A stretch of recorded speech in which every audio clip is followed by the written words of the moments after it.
नमस्कार साथियों, आज हम लोग इस वीडियो में संयुक्त क्रिया किसे कहते हैं इस विषय पर चर्चा करेंगे। और इससे पहले की वीडियो में हमने और भी क्रिया के भेदों की चर्चा की है, तो हमारा इस वीडियो में विषय संयुक्त क्रिया ही है। तो हम लोग क्रिया किसे कहते हैं जानते हैं कि जब शब्द के जिस रूप से किसी कार्य के करने या होने का बोध होता है उसे क्रिया कहते हैं। तो यहाँ संयुक्त क्रिया क्या है? संयुक्त जैसे नाम से ही जुड़ा हो पता चल रहा है, संयुक्त मतलब जुड़ा होना, नाम ही से पता चल रहा है जुड़ा होना, ठीक है, कंबाइंड बोलते हैं। तो जुड़ा होना जो है नाम से पता चल रहा है, तो इसमें देखा ही गया है कि जुड़ा होने के लिए कम से कम दो क्रियाओं या धातुओं का होना जरूरी है। इसलिए ऐसी क्रिया में दो या दो से अधिक धातुओं या क्रियाओं के जुड़ने से जो क्रिया बनती है उसे संयुक्त क्रिया कहते हैं। तो साधारण सी बात यहाँ पर है कि संयुक्त क्रिया बनने के लिए कम से कम दो धातुओं का होना, दो क्रियाओं का होना, आपस में मिलना या जुड़ना जरूरी है। तो इसके उदाहरण देखिए, जैसे मैंने 5 उदाहरण दिए हैं और भी बहुत सारे उदाहरण इसके हैं। जैसे मुझे दवा पीनी पड़ेगी, चांदी की सारी चमक जाती रही, बच्चे खेलने लगे, मैं गाड़ी चला सकता हूँ, तुम यह काम कर लेना। तो आप लोग समझ गए होंगे कि इन वाक्यों में संयुक्त क्रिया कौन कौन सी है।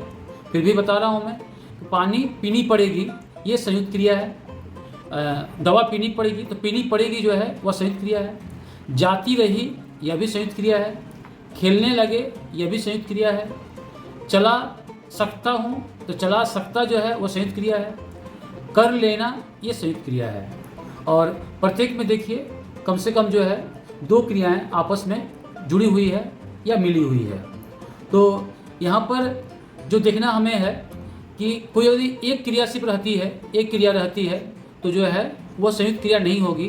और साथ ही साथ यदि कोई मुख्य क्रिया है, कोई मुख्य क्रिया है, मान लीजिए कि देना है, तो देना से अगर क्रिया बनाया जाए तो भूतकाल में अगर दिया कर दिया जाए कि मैंने उसे फल दिया, अगर लिख दिया जाए तो मैंने उसे फल दिया है, अगर लिखा जाए, मैं इसे लिख के बता रहा हूँ तो समझने में सुविधा हो कि मैंने उसे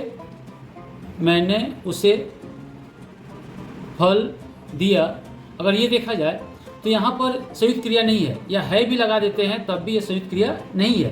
कोई कह देता है कि यहाँ पे तो दो क्रिया है, ये सहायक क्रिया है और यह मुख्य क्रिया है, लेकिन मुख्य क्रिया के साथ सहायक क्रिया जुड़ने से वह जो है आपका संयुक्त क्रिया नहीं बनती है। ये ध्यान रखिएगा, संयुक्त क्रिया बनने के लिए जरूरी है कि उसमें दो धातुओं वाले दो क्रियाएँ जो है आपस में जुड़नी चाहिए।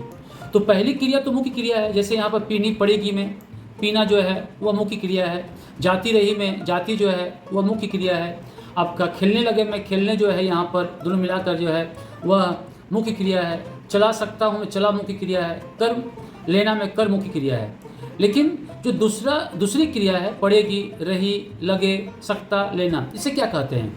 इसके लिए हमें जो है जो संयुक्त क्रिया संबंधी जरूरी बातें हैं उसको जानना जरूरी है।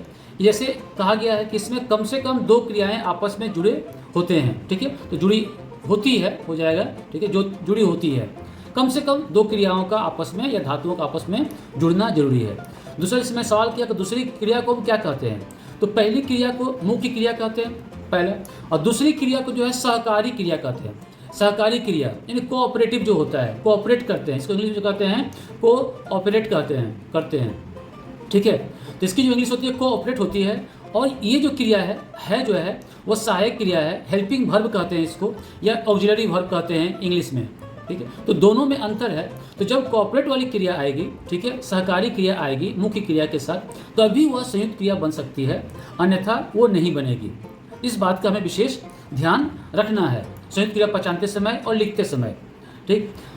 प्रमुख सहकारी क्रियाएं कौन कौन सी है इसे हम यहाँ देखते हैं।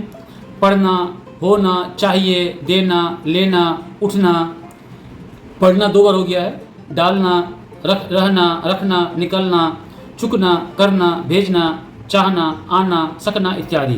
तो ये सभी जो क्रियाएं हैं जब मुख्य क्रिया के बाद आती है तब वह सहकारी क्रियाएं कहलाती है। इसके अतिरिक्त भी और भी क्रियाएं सहकारी क्रियाएं हैं, ये सबका जिक्र नहीं है। तो जो मुख्य हैं जिनका प्रयोग हम करते हैं अधिकतर, उनको यहाँ पर लिखा गया है और इसकी सहायता से हम समझ सकते हैं कि संयुक्त क्रिया कौन सी है या नहीं है।